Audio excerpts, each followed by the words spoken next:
நீங்கள் தவறவிட்ட எபிசோடுகளை இப்பொழுதே காணுங்கள் உங்கள் Tandivan.com மற்றும் Tandivan யூடியூப் சேனலில்.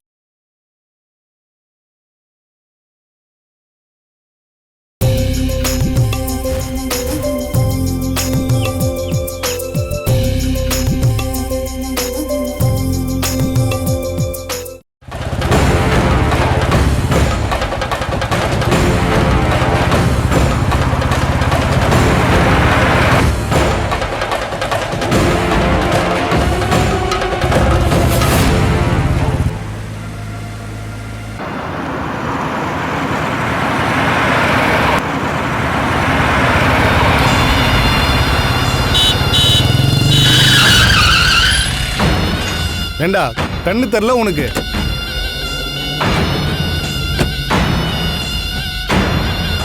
ஏண்டா நீ ராங் சைடுல வந்துட்டு என்ன திட்டுறியா?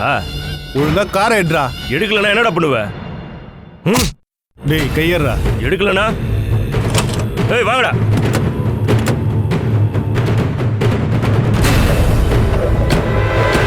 நான் உனக்கு மட்டும் தான் ஆள் வருவாங்களா? ஆமாடா. அவன் கூப்பிட்டோம், யார் வராங்கன்னு பாப்போம்.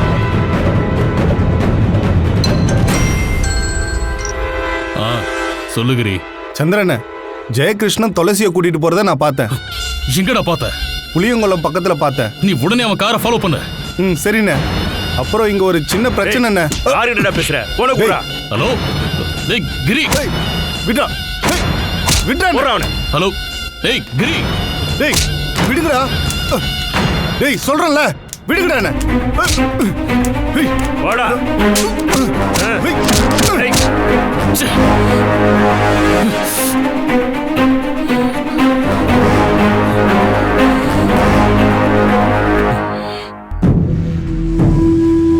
பாஸ்கர் மாமா, இப்பவாவது உங்க முடிவை மாத்திக்கங்க. ஜெய மாமாவோட கல்யாணம் முடிகிற வரைக்கும் வேற எங்கேயாவது என்ன தங்க வைங்க.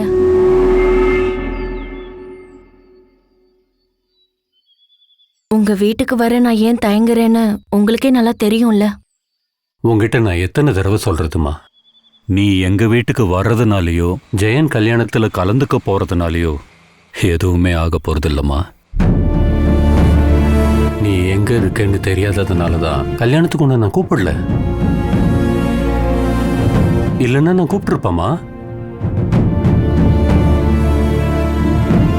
ஜெயனோட கல்யாணம் நின்று போயிடுமோன்ற பயம்தான் எங்க எல்லாருக்கும் இருந்தது. அந்த பிரச்சனை எல்லாம் முடிஞ்சு போச்சு. நாளைக்கு கல்யாணமும் நடக்க போகுதுமா. அவன் கல்யாணம் பண்ணிக்க போற பொண்ணும் ரொம்ப பக்குவமான பொண்ணுதான். உன்னை பத்தி எல்லா விஷயத்தையும் அவகிட்ட அவன் சொல்லியிருக்கான். அவன் இப்ப உன்னை தங்கச்சி மாதிரி நினைக்கிறாங்கிறதும் அவளுக்கு நல்லா புரியும். சைலேந்திரியும் கண்டிப்பா எதிர்க்கவே போறதில்லை.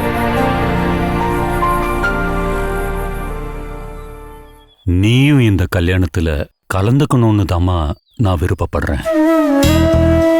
சைலேந்திரி மட்டும் இதுக்கு ஒத்துக்கிட்டான்னா தாலி கட்டும்போது நாத்தனார் ஸ்தானத்துல உன்னை கண்டிப்பா நான் நிக்க வைப்பேம்மா.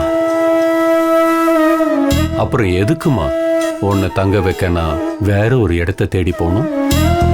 இப்பவே கார்ல ஏறுமா, ரொம்பவே லேட் ஆயிடுச்சு. நாளைக்கு கல்யாணம் இல்ல? ஏறுமா.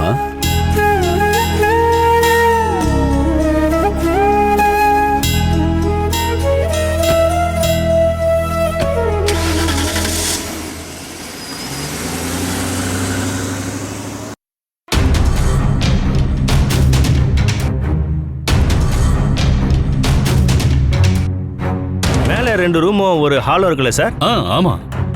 வீடு உங்க ஒய்ஃபோட பேர்ல இருக்குல்ல? அவ பேர்ல இருந்தா கூட இது என் பணத்துல வாங்கினதுதான். சரி, இப்போ நம்ம வீட்டை சுத்தி பாத்துறலாம். வாங்க பாருங்க. ஆமா, இவங்கெல்லாம் யாரு? சந்திரனோட ஆளுங்கள உனக்கு தெரியாம இருக்காதுல்ல? அவங்க யாருன்னு எனக்கு தெரியாது. ஆனா அவங்க இந்த வீட்டை வாங்க தான் வந்திருக்காங்கன்னு எனக்கு தெரியும். கொஞ்சம் பேரு வீட்டை பார்க்க வர்றதா அவர் என்கிட்ட சொல்லியிருந்தாரு. அவன் இந்த வீட்டை விற்க போறானா? அவர் கேட்குற அமௌண்ட் கொடுக்கறதா இருந்தா வீட்டை வித்துடலான்னு அவர் என்கிட்ட சொன்னாரு. இந்த வீட்டை விற்கிறதுக்கு அவனுக்கு என்ன உரிமை இருக்கு? வீடு மானசி பேர்ல இருக்கு. அவ வெளியே போயிருக்கிற நேரமா பார்த்து வீட்டுக்கு ஆளுங்களை கூட்டிட்டு வந்திருக்கான். வீட்டை விக்கணும்ன்ற அவனோட ஆசை நடக்கவே நடக்காது. நீங்க இப்ப எதுக்காக என்கிட்ட கோவப்படுறீங்க? மானசி கண்டிப்பா வீட்டை விக்கிறதுக்கு ஒத்துப்பான்ற தைரியத்துல தான் சந்திரன் இதெல்லாம் பண்றாரு. அவர் ஒரு விஷயத்த முடிவு பண்ணிட்டாருன்னா கண்டிப்பா நடத்தி காட்டுவாரு.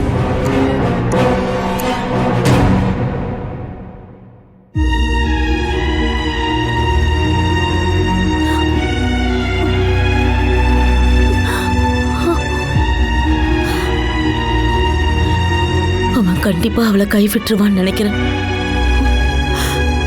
அந்த குழந்தைய கூட நிச்சயமா அவன் ஏத்துக்க மாட்டான். இன்னும் என்னெல்லாம் நான் பார்க்கணும்னு எழுதி இருக்கும்.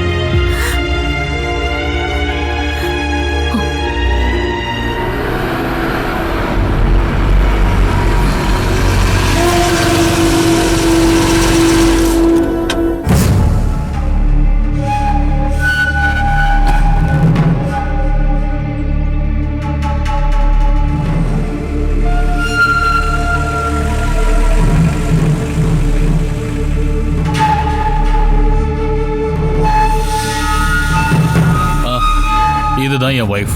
ஓ, நீங்க கிளம்புங்க, நான் ஹோட்டலுக்கு வரேன். நீங்க சொன்ன அமௌண்ட்டை விட கொஞ்சம் கம்மி பண்ணுங்களேன். ஆமாம் சார். ஏன்னா இதுல புரோக்கர் யாரும் இல்லை. உங்களுக்கு ஓகேனா இன்னைக்கே அட்வான்ஸ் கொடுத்து அக்ரிமெண்ட் போட்டுக்கலாம்.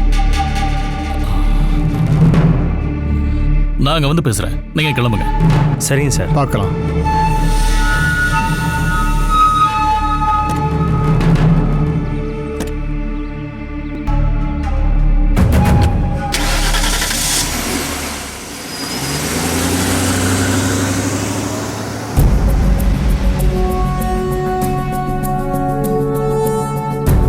நீங்க இப்போ அப்படி எதை விற்க போறீங்க?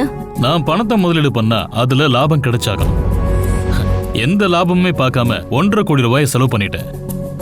இனிமே அது வேண்டாம். என்ன புரியலையா? இந்த வீடை நான் அன்னைக்கு வாங்கினதே லாப நோக்கத்தோட தான். அது கிடைக்காதுன்னு தெரிஞ்சுட்டா அதை வித்து போட்ட பணத்தையாவது எடுத்தாகணும்ல. அப்படின்னா இந்த வீட்டை விற்க தானே நீங்க ஆளை கூட்டிட்டு வந்தீங்க? அதே தாண்டி. என்ன நீ வாங்க போறியா? நான் தரேன்டி, எனக்கு ஒன்றும் பிரச்சனை கிடையாது. எனக்கு பணம் கிடைச்சா போதும். 3.5 கோடி அது அவங்க தரேன்னு சொன்ன வேலை. இப்ப உன் பேர்ல இருக்கிற வீட்டை நான் எப்படி விற்க முடியும்? அதைத்தான் இப்ப கேட்க போற. சொல்றேன், உன்னை ரெஜிஸ்டர் ஆபீஸுக்கு எப்படி வரவழைக்கிறதுன்னு நல்லா பிளான் பண்ணி தான் நான் உன் பேர்ல இந்த வீட்டையே வாங்கினேன். நீ கண்டிப்பா ரெஜிஸ்டர் ஆபீஸ்க்கு வருவ.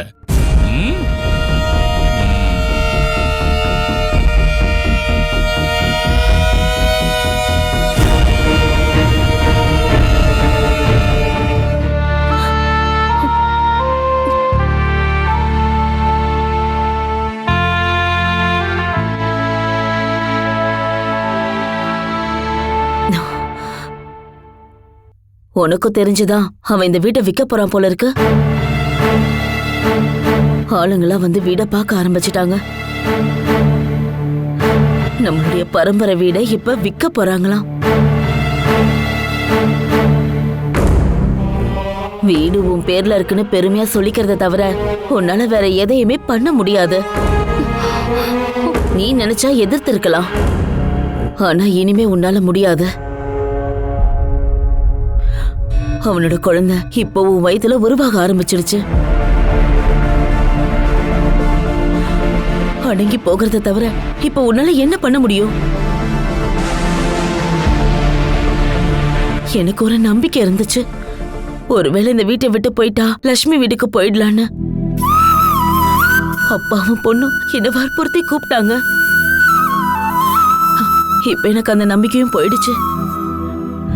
என்ன அவங்க 2 பேரும் இங்க வரதே இல்ல. அவனோட குழந்தைக்காகவாவது உன்னை நிச்சயமா அவன் வீட்டுக்கு கூட்டிட்டு போவான். என் விஷயத்துல அவன் ஏற்கனவே முடிவு எடுத்துட்டான். ஏதாவது மென்டல் ஹாஸ்பிட்டல்ல கொண்டு போய் சேர்த்துடுவான். இனிமே எனக்காகன்னு பேச யாருமா இருக்கா? இன்னும் என்னெல்லாம் நடக்க போகுதோ எனக்கு ஒண்ணும் புரியல. நாம இந்த வீட்டை விட்டு போக மாட்டோமா? வேலைப்பாட்டு வீட வெளிய ஆளுங்க யாரும் வாங்க மாட்டாங்க.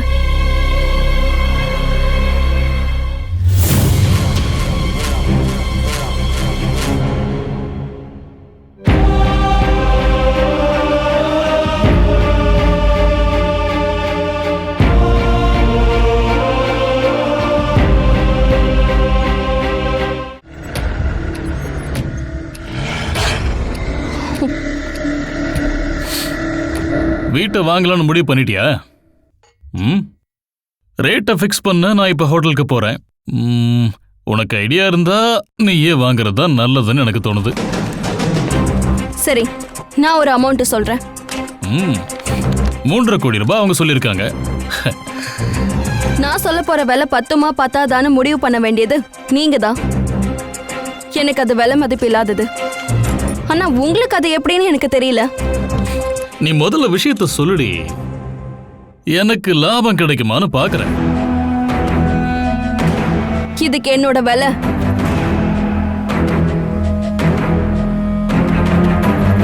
என் வயித்துல வளர்ற உங்க குழந்தை.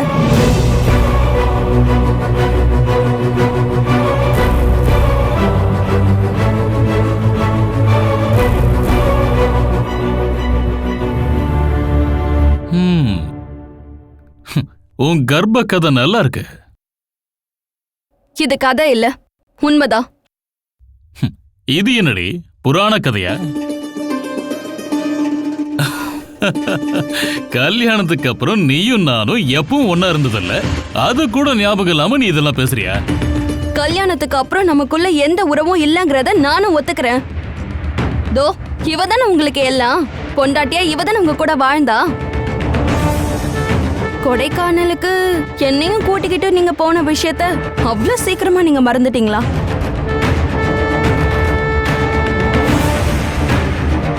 அது நடந்து 2 மாசம் ஆயிடுச்சு. இப்ப நான் 2 மாசம் கர்ப்பிணி.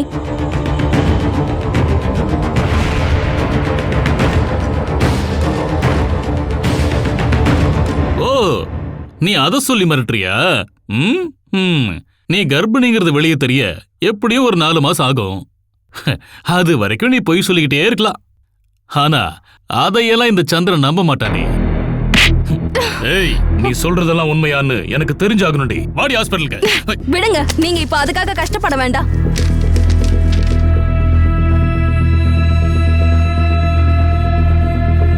என்ன பாத்துக்கிட்டே இருக்கீங்க? வாங்கி பாருங்க. நான் ஹாஸ்பிட்டல்ல இருந்து தான் இப்ப வரேன்.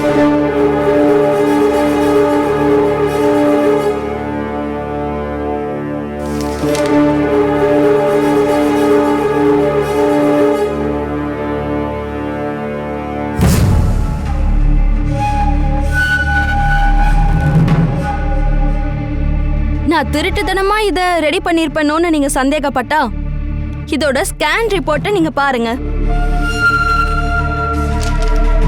இதையும் பார்க்கிறது ரொம்ப நல்லது.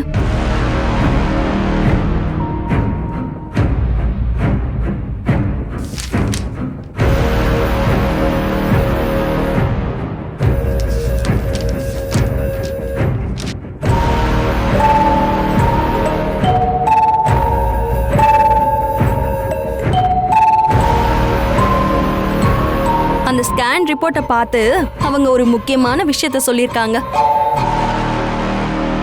என் வயித்துல வளர்றது ஒரு குழந்தை இல்ல, 2 குழந்தைங்க.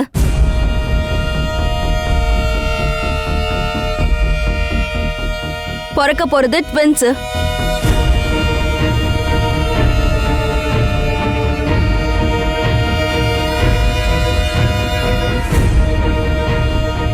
நான் கண்டிப்பா குழந்தைங்கள பெத்தெடுப்பேன். அது ரோடா இருந்தாலும் பிளாட்ஃபார்மா இருந்தாலும் பரவாயில்ல.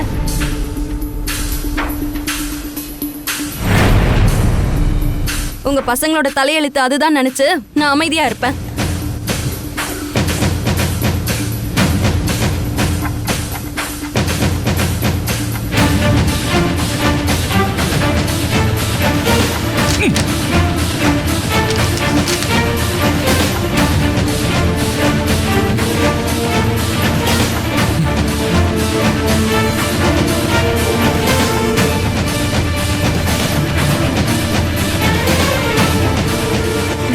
நீ இப்ப சொன்னது அவனை தோக்கடிக்கிறதுக்காக மட்டும் இல்லல்ல? இல்லம்மா, நான் ஸ்கேன் பண்ண தான் போயிருந்தேன். அப்பதான் இது ட்வின்ஸுங்கிற தகவலை நான் தெரிஞ்சுக்கிட்டேன். இப்போ சொல்ல வேண்டான்னு தான் நான் நினைச்சேன். இப்போவும் அவர் தெரிஞ்சுக்க வேண்டான்னு தான் முடிவு பண்ணியிருந்தேன். ஆனா அந்த ஆள் வீட்டை விற்க போறாங்கிறது இங்க வந்ததுக்கு அப்புறம் தான் நான் தெரிஞ்சுக்கிட்டேன். இதுக்கு மேலேயும் இதை மறைச்சு வச்சு பிரயோஜனம் இல்லைன்னு நான் புரிஞ்சுக்கிட்டேன். ஒரு குழந்தைய நீ எப்படி வளர்க்க போறியோன்னு நான் கவலைப்பட்டுட்டு இருந்தேன். இப்ப என்னன்னா 2 குழந்தைங்களா? அவன் கண்டிப்பா இந்த வீட்டை விட்டு கிளம்பிடுவான். இதையெல்லாம் தெரிஞ்சுக்கிட்டதுக்கு அப்புறமும் அவன் ஒரு நொடி கூட இங்க இருக்கவே மாட்டான். வேணா பாருங்க, இனி அந்த ஆளால ஒன்னும் பண்ண முடியாது. கருவேப்பிள்ளை மாதிரி மானசை தூக்கி போட முடியாதுன்னு அந்த ஆள் இப்ப புரிஞ்சுக்கிட்டு இருப்பான். இது ட்வின்ஸுங்கிறது இப்போ எனக்கு ஒரு பலம் தான். முதல்ல இதை கேட்டு நானே ஷாக் ஆயிருந்தா கூட இதுதான் எனக்கு பிளஸ் பாயிண்ட்ங்கிறத இப்பதான் நான் புரிஞ்சுக்கிட்டேன். இப்போ நான் தனியா இல்லைன்னு எனக்கு தோணுது. இனி அந்த ஆள் பயந்துதான் ஆகணும். மானசி யாரு என்னங்கிறது அந்த ஆளுக்கு நல்லாவே தெரியும். அது வரைக்கும் கம்பீரமா இருந்த ஆளு லேசா ஆடி போனதை நான் பார்த்தேன். 2 குழந்தைங்களுக்கு அப்பாவாக போறான் காராளி சந்திரன். துளசிக்கு பின்னாடி இனிமே ஒரு வேட்டை நாய் மாதிரி அந்த ஆளால ஓட முடியாது. எல்லாத்தையும் இப்பவே முடிக்க வேண்டிய நேரம் வந்துருச்சு. இப்படியெல்லாம் நடக்கும் நீ நினைக்கிற? இதுக்கப்புறம் அவன் என்ன செய்வான்னு நான் சொல்லிதான் உனக்கு தெரியணுமா? அந்த 2 குழந்தைங்களையும் எப்படி அழிக்கிறதுன்னு தான் அவன் இப்ப யோசிப்பான். குழந்தை பாசம்லாம் அவனுக்கு இருக்குமான்னு எனக்கு தோணல. எப்படிப்பட்டவங்களோட குழந்தையா இருந்தாலும் ஒரு பொண்ணோட வயித்துல அது உருவாக ஆரம்பிச்சிடுச்சுன்னா அந்த பொண்ணை பொறுத்த வரைக்கும் அந்த குழந்தைதான் அவ உலகமே. ஆனா ஆம்பளைங்களுக்கு அப்படி கிடையாதுமா. தன்னோட குழந்தைன்ற எண்ணம் அவனுக்கு வரணும்னா அவன் ஒரு குழந்தைக்காக ஆசைப்பட்டு இருக்கணும். அதுவும் அவன் எந்த பொண்ணை நேசிக்கிறானோ அவளுக்கு தான் பிறக்கணும். உன்னை விட்டுட்டு போகணும்னு நினைக்கிறவனுக்கு இந்த எண்ணம் மனசுல வருமா என்ன? என்ன கொலை பண்ணாம என் 2 குழந்தைங்களை அழிக்க அந்த ஆளால முடியாது. அதுக்கும் அந்த ஆள் ரெடியானா 3 உயிருங்க ஒன்னு அழிஞ்சிருமா? மானசி இது வரைக்கும் அடங்கி போனதெல்லாம் அன்புக்கு மட்டும் தாமா. இப்போ என்னோட அன்பு பிறக்க போற குழந்தைங்க மேல மட்டும் தாமா இருக்கு.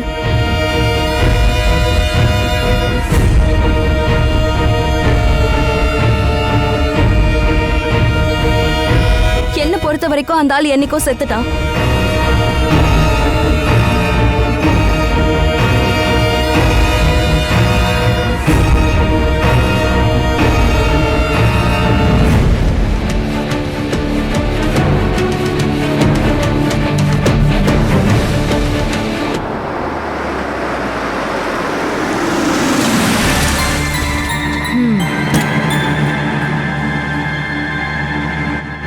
வந்துட்டீங்களா? எல்லாருக்கும் பதில் சொல்லி டயர்ட் ஆயிட்டேங்க. பூகம்பம் வெடிக்க போகுதா?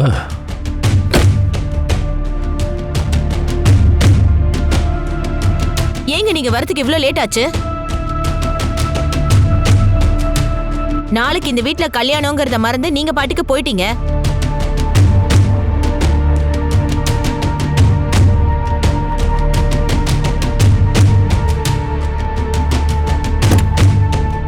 வா.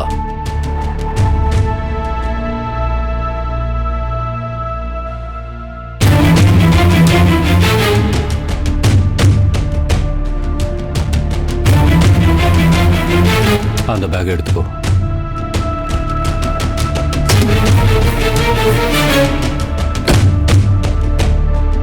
ஐயோ துளசி, என்னங்க இங்க நடக்குது? இதுக்காக தான் நீங்க போனீங்களா? உங்களுக்கு என்ன பைத்தியம் பிடிச்சிருக்கா?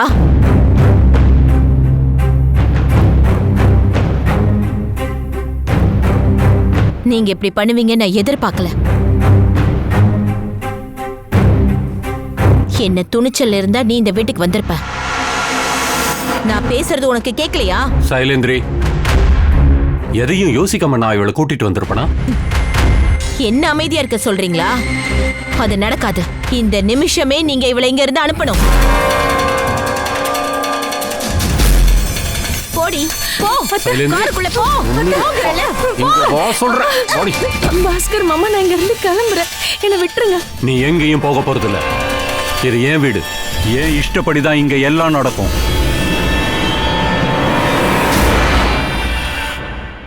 நீங்க இவளை கூட்டிட்டு உள்ள போனீங்கன்னா நான் இந்த வீட்டை விட்டு வெளியே போயிடுவேன்.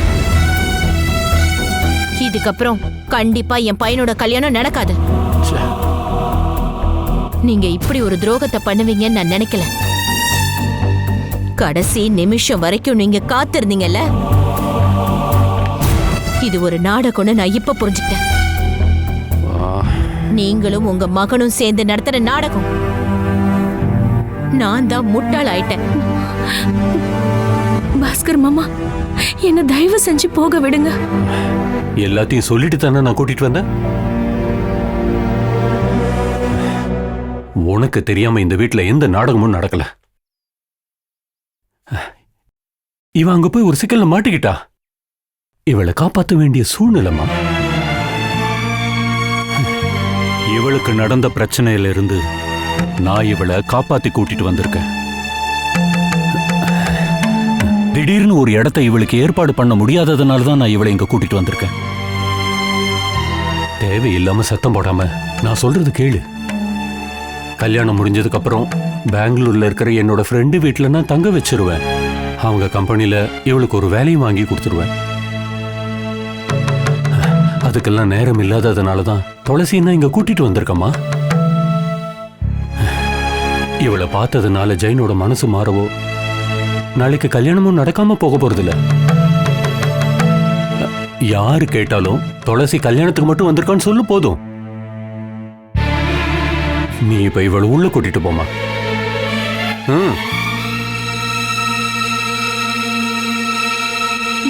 துளசி வாமா. நான் உன்னை உள்ள வர சொல்றேன். வா.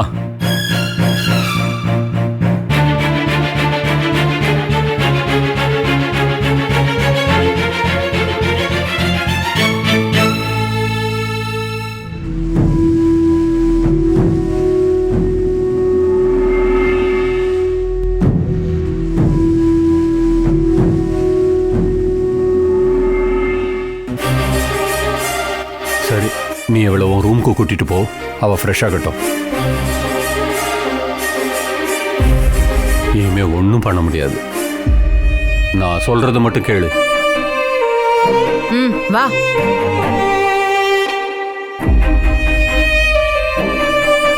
உன்னை பார்த்து பயத்துல சைலேந்திரி ஏதோ கோவமா பேசிட்டா. நான் உன்னை கூட்டிட்டு வரேன்னு சைலேந்திரி கிட்ட நான் சொல்லியிருக்கணும். நீ போமா, இனி ஒரு பிரச்சனையும் வராது. வான்னு சொல்றேன்ல.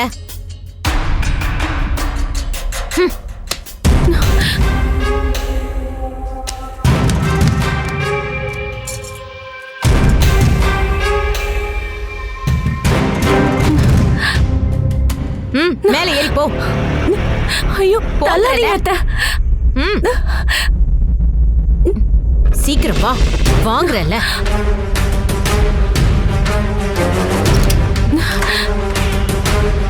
உள்ள போ.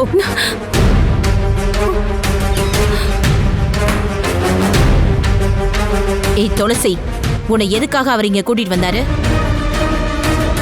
ராத்திரி நீ தானே அவருக்கு கால் பண்ணது? இல்ல.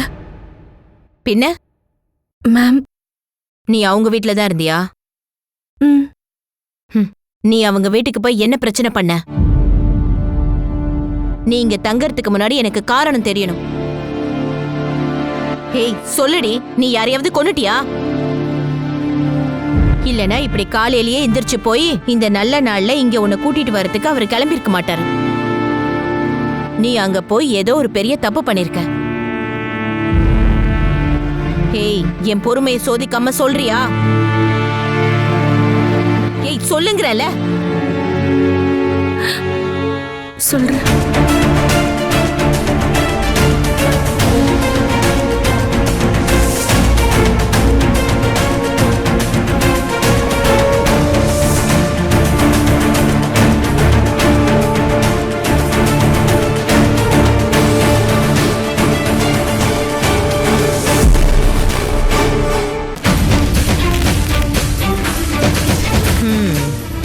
அப்போ நான் நினைச்ச மாதிரி தான் நடந்திருக்கு. நீ ஒரு பெரிய கிரைம் பண்ணிட்டு தான் இங்க வந்திருக்க. அந்த நேரத்துல என்னை காப்பாத்திக்கிறதுக்கு எனக்கு வேற வழி தெரியல. அப்போ கண்டிப்பா உன்னை போலீஸ் தேடி இங்க வருவாங்க. ஹேய், உன்னை தேடி உங்க வீட்டுக்கும் போலீஸ் போகும். நாளைக்கு விடிஞ்சா கல்யாணம். இங்க நிறைய சொந்தக்காரங்க வருவாங்க. இங்க வச்சு உன்னை யாராவது பார்த்தா அதுக்கப்புறம் என்ன நடக்கும்னு நான் சொல்ல வேண்டாம் உனக்கு. நீ இங்க இருந்து கிளம்புற வரைக்கும் இந்த விஷயம் வேற யாருக்கும் தெரியக்கூடாது. கல்யாணம் முடியற வரைக்கும் நீ இந்த ரூமை விட்டு வெளியவே வரக்கூடாது. உன் நல்லதுக்காக தான் இதெல்லாம் சொல்றேன். எங்க மானத்தையும் காப்பாத்தணும். நான் ரூமை வெளியில பூட்ட போறேன். இதுக்கப்புறம் நிறைய பேர் வருவாங்க. சத்தம் எதுவும் போடாம உள்ளவே இருக்கணும்.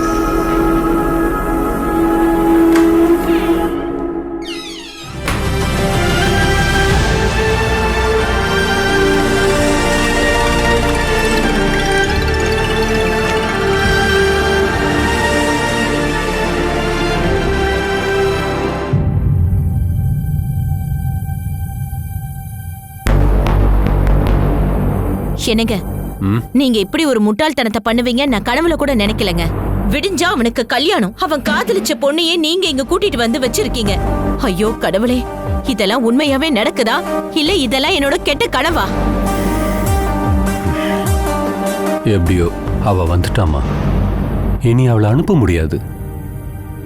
இப்ப அவளை வேற எங்கேயும் தங்க வைக்க முடியாது. நிலைமைய புரிஞ்சுக்கிட்டு நீ அமைதியா இருக்கிறது தான் நல்லது. அவ எல்லா கதையும் என்கிட்ட சொல்லிட்டா. ஒரு கிரிமினல் கேஸ் குற்றவாளிய கூட்டிட்டு வந்து இங்க மறைச்சு வச்சிருக்கீங்க. அவளை தேடி எப்ப வேணும்னாலும் போலீஸ் இங்க வருவாங்க. அவங்க இன்னைக்கும் வரலாம், நாளைக்கும் வரலாம்.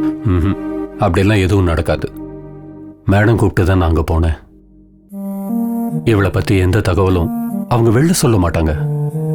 இவ இங்க வந்த விஷயம் ஜெய்க்கு தெரிஞ்சதுன்னா நாளைக்கு கல்யாணம் நடக்கும்னு நீங்க நினைக்கிறீங்களா? ஒரு சின்ன காரணத்துக்காக அவன் காத்துக்கிட்டு இருக்கான்.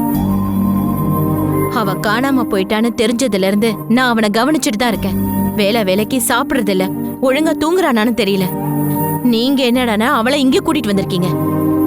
என்னங்க, நான் இப்பவே சொல்றேங்க, அவன் மட்டும் அவளை பார்த்துட்டானா உங்க பிளான் எல்லாமே ஸ்பாயில் ஆயிடும். கொஞ்ச நாளா அவ அமைதியா இருந்தது எதுக்காகன்னு தெரியும்ல. காணாம போன அவளோட அப்பாவை கண்டுபிடிச்சி நீங்க இவளுக்கு ஆதரவா இருப்பீங்கன்ற ஒரே நம்பிக்கையில தான். இப்படி ஒரு நிலைமையில அவ வந்திருக்கான்னு தெரிஞ்சா அவன் வேற எதை பத்தியும் யோசிக்க மாட்டான். அப்புறம் நாளைக்கு தாலி கட்டுறது இவ கழுத்துல தான் இருக்கும். இந்த தடவை நாம அசிங்கப்பட்டா அது முன்ன மாதிரி இருக்காது. ஒரு வார்த்தை கூட நீங்க என்கிட்ட கேட்கலையேங்க. ஒரு திருட மாதிரி என்கிட்ட சொல்லாம போயிருக்கீங்க. மருமக மேல பாசம் காட்டாதீங்க நான் என்னைக்கும் சொன்னதில்லைங்க. இது நாள் வரைக்கும் நான் செஞ்சது யோசிச்சது எல்லாமே எனக்காக மட்டும்தான் செஞ்சேன்னு நீங்க யோசிக்காதீங்க.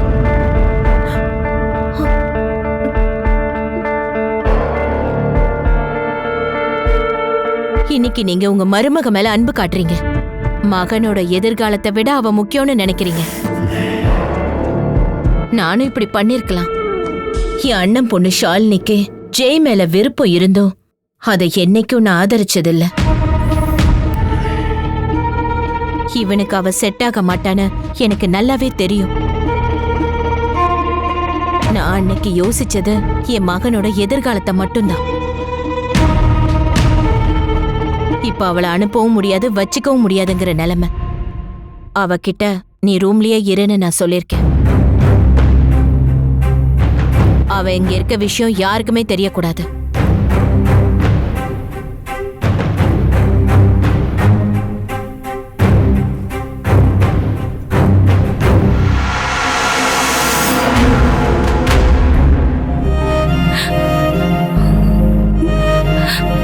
நான் இங்க இருக்கிற விஷயம் ஜெயம் அம்மாவுக்கு தெரிஞ்சிருக்காது.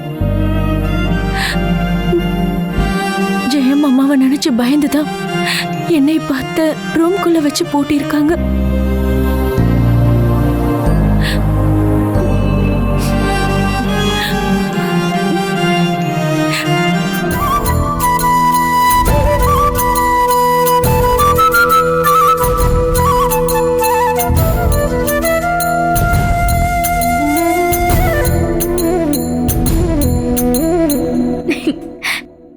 இதுக்கு மேல இன்னும் என்னக்கா கனவு கண்டுட்டு இருக்க? அதான் நாளைக்கு அங்க போக போறல. சும்மா இரு. ரெடி ஆக போறேன்னு சொல்லி ரூமுக்குள்ள வந்து ரொம்ப நேரம் ஆச்சு. என்ன பார்க்க இன்னைக்கு வீட்டுக்கு கெஸ்ட் எல்லாம் வராங்க. நான் கொஞ்சம் கூட மேக்கப் போடக்கூடாதா? இப்பயே ரெடி ஆகுறது? கல்யாணத்துக்கு முதல் நாள் பொண்ணு காலையிலேயே ரெடியா இருக்கணும். ஆமா போடி. ஓவரா கிண்டல் பண்ணாத சரியா? அப்படிலாம் இல்லக்கா, சீரியஸா தான் சொல்றேன். இப்பவே பாதி ரிலேஷன்ஸ் எல்லாம் வந்துட்டாங்க. அவங்க எல்லாருமே இப்ப உன்னதான் தேடிட்டு இருக்காங்க. நீ கொஞ்சம் சீக்கிரம் ரெடி ஆயி வாயேன். சரி. ஷைலா, உன் ஸ்கூல்ல இருந்து கொஞ்சம் டீச்சர்ஸ் வந்திருக்காங்க. இப்படி உட்காந்துட்டு இருக்காம கீழே வாமா. இப்ப என்னாச்சு? அக்கா கெஸ்டிங்கெல்லாம் வந்ததுக்கு அப்புறம் தான் ரெடி ஆகி வருவேன்னு சொல்றா. இப்ப அதுக்கெல்லாம் ஒன்னும் டைம் இல்ல. நீங்க போங்க ஆண்டி, ஷைலாக்காவை நான் கூட்டிட்டு வரேன். கொஞ்சம் சீக்கிரம் வாமா.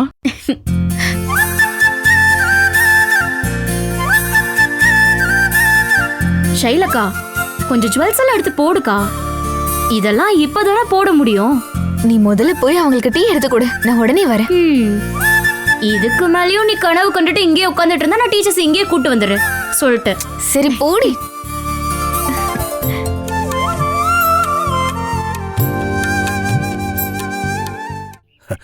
ரெட்ட குழந்தைங்க, நம்ம குடும்பத்துல பிறக்கிற 2 தங்கங்க.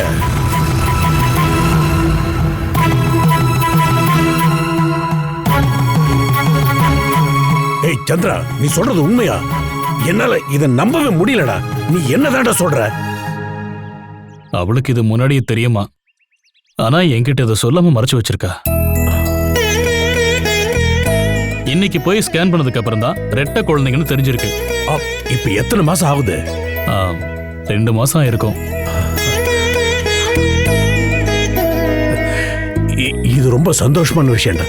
நம்ம வீட்டுல 2 குழந்தைங்க ஓடி ஆடி விளையாட போகுது. குழந்தைங்க வந்ததுனால இனி மானசி அவாய்ட் பண்ண முடியாதுன்னு உங்களால.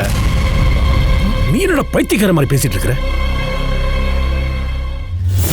இதோ பாரு சந்திரா, கருணாகரனோட பொண்ணதா கடவுள் ஒன்று கொடுத்துருக்கான். உன்னால அவளை திருப்பி அனுப்ப முடியாது. அப்படி இருந்திருந்தா அவ வயித்துல 2 குழந்தைய கடவுள் கொடுத்துருப்பானா?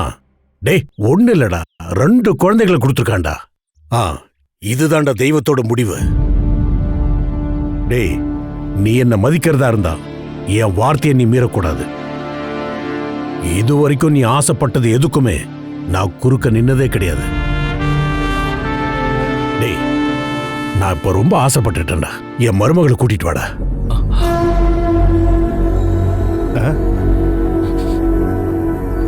இது மட்டும் இல்லடா, நீ அந்த 2வது பொண்ணு பின்னாடி சுத்துற இல்ல, அதையும் கூட விட்டுரு. நீ இப்படியெல்லாம் நடந்து கூட மானசி நம்ம வீட்டுல வாழ்ந்ததே அவ உன் மேல வச்சிருக்கிற அன்புதாங்கிறது உனக்கு புரியல? அவளுக்கு போறதுக்கு வேற இடம் இல்லாததாலதான். டேய், நீ அப்படி சொல்லாதடா. எதுவுமே வேணான்னு அவ வீட்டுக்கு அவ போனானா யாரும் அவளை வெளியே அனுப்ப மாட்டாங்க. நீ தாலி கட்டி வீட்டுக்கு கூட்டிட்டு வந்த பொண்ண எவ்வளவு கஷ்டப்படுத்திருக்கேன்னு கொஞ்சம் யோசனை பண்ணி பாரு.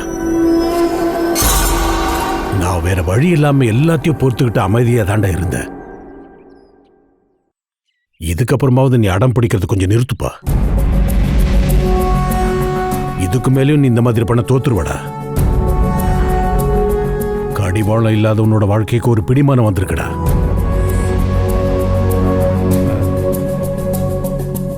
நம்மள விரும்புற பொண்ணோட தான் நம்ம வாழ்க்கையை வாழணும். நீ இப்ப அடையணும்னு ஆசைப்படுற பொண்ணால இந்த ஜென்மத்துல உன்னை காதலிக்க முடியாது. டேய், இனிமே நான் உனக்கு துணையா இருப்பேன்னு நினைக்காத. மானசியை நீ ஏத்துக்கிறியோ இல்லையோ, இந்த விஷயத்தை கேள்விப்பட்ட நிமிஷத்துல இருந்து அவளை நான் மருமகளா ஏத்துக்கிட்டேன்டா.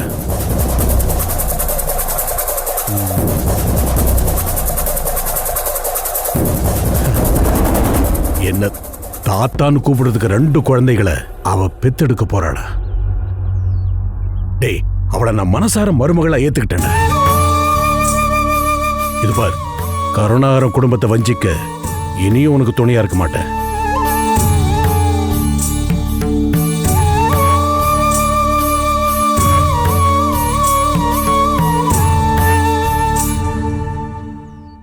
முதலாளி சொல்றதுலயும் விஷயம் இல்லாம இல்லைண்ணே. முதலாளி இப்படி ஒரு முடிவை எடுத்ததுனால நீங்க அதுக்கு எதிரா ஒரு முடிவை எடுக்காம இருக்கிறது தான் நல்லது. நீங்களே யோசிச்சு முடிவெடுங்க.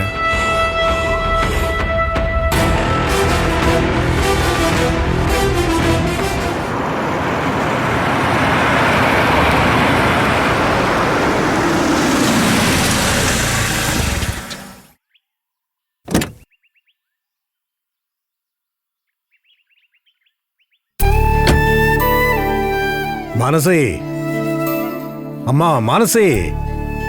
வாங்க முதலாளி. ஏய் மூதேவி, என் மருமக மானசே எங்க? ஏய், அவளை கூப்பிடு முதல்ல.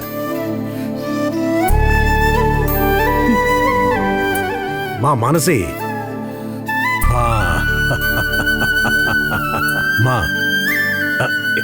இந்தம்மா, இந்த முதல்ல இந்த ஸ்வீட் சாப்பிடு. இந்த முதல்ல சாப்பிடுமா. அட சாப்பிடுமா. இதோ பார், நான் சந்தோஷமா கொடுக்குறேம்மா. எல்லா விஷயத்தையும் நான் கேள்விப்பட்டேன். இந்தா சாப்பிடுமா, சாப்பிடு. இந்த விஷயத்தை கேள்விப்பட்டதும் எல்லா வேலையை விட்டுட்டு உன்னதாமா பார்க்க ஓடி வந்தேன். அட, என்னால இப்ப கூட நம்ப முடியலம்மா.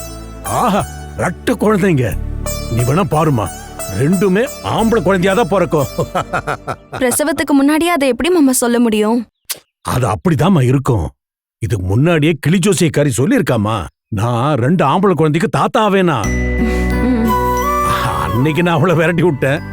ஆனா இன்னைக்கு நடந்துருச்சுல்ல. பொம்பளை பிள்ளைங்களா இருந்தா என்ன பண்ணுவீங்க? தங்க மாதிரி வளர்ப்பம்மா. இந்த விஷயத்த மட்டும் தான் அவர் உங்ககிட்ட சொன்னாரா? வேற என்ன சொல்லணும்? நான் அவருக்கு இப்ப பெரிய சுமையாச்சே. அப்ப அவர் என்ன அவரோட குழந்தைங்களை பெத்துக்க விடுவாரா? அவர் அதுக்கு ஒத்துப்பாருன்னு நீங்க நினைக்கிறீங்களா? புரியலையேம்மா. குழந்தைங்களை அபார்ட் பண்ண சொல்லி அவர் சொல்ல மாட்டாருன்னு உங்களால எப்படி சொல்ல முடியும்? நீ என்ன சொன்ன? குழந்தைகளை அபார்ஷன் பண்றதா? உனக்கு எப்படிமா இப்படி பேச மனசு வந்துச்சு? நான் உசுரோட இருக்கிற வரைக்கும் அப்படி நடக்க நான் விட்டுருவேனா? இனி என் பையன் அப்படி சொல்ல மாட்டான். அவனுக்கு நல்ல அட்வைஸ் பண்ணிட்டு தான் நான் இங்க வந்தேன். பாத்தீங்களா உங்க பொண்ணு எப்படி பேசுறான்னு? சந்திர குழந்தை வேண்டான்னு சொன்னா என்ன பண்றதுன்னு கேக்குறான். அவனுக்கு தேவை குழந்தைங்க இல்லையே, அப்புறம் அவ சந்தேகப்படுறதுல என்ன தப்பு இருக்கு? இது பாருங்க, இனி இவளை யாரும் எதுவுமே சொல்ல மாட்டாங்க. ஒரு மனைவிக்கான இடம் இவளுக்கு கிடைக்கும்.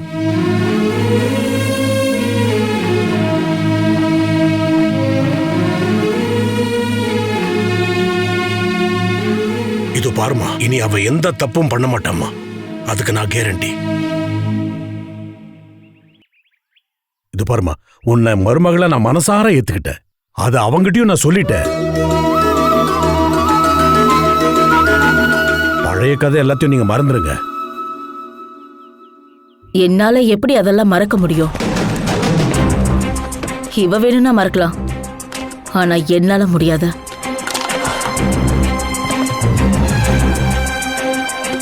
உங்க குடும்பத்துக்கு 2 வாரிசு வரப்போகுதுன்னு தெரிஞ்சதுமே இவ்வளவு ஆனந்தப்படுறீங்க. நீங்களும் உங்க மகனும் சேர்ந்து என் குடும்பத்தையே அழிச்சிட்டீங்களே. என் புருஷன் உயிரோட இருக்காரா இல்லையான்னு கூட தெரியல. என் 2 பசங்க எங்க போனாங்கன்னு தெரியல. இது எல்லாத்துக்குமே காரணம் நீங்களும் உங்க மகனும் தான். கருணாகரனை சந்திரன் எங்கேயோ மறைச்சு வச்சிருக்கான்ற நம்பிக்கை உங்களுக்கு இருக்குன்னு எனக்கு தெரியும். சத்தியமா எனக்கும் சந்திரனுக்கும் கருணாகரன் எங்க இருக்காருன்னு தெரியாது. இப்பவும் நீங்க இதை நம்பலன்னா நான் என்ன செய்ய முடியும்? இப்பவும் நீங்க நடிக்கிறீங்களான்னு யாருக்கு தெரியும்? நான் மட்டும் ஆஞ்சநேயரா இருந்திருந்தா இந்நேரம் இதயத்தையே கிழிச்சு காட்டியிருப்பேன்.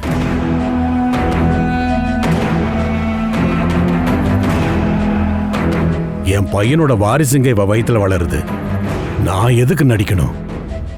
2 குழந்தைகளுக்கு பார்க்கறதுக்காக துடிச்சுக்கிட்டு இருக்கேன். நீங்க உள்ள போங்கம்மா.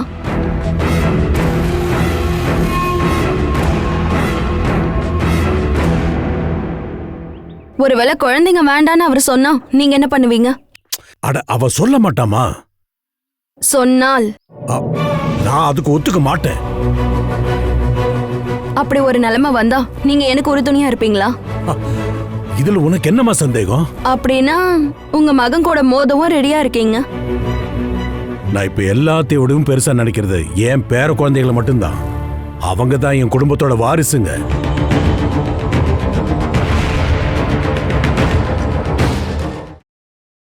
Catch us on TV, Tandivan.com, Facebook and YouTube.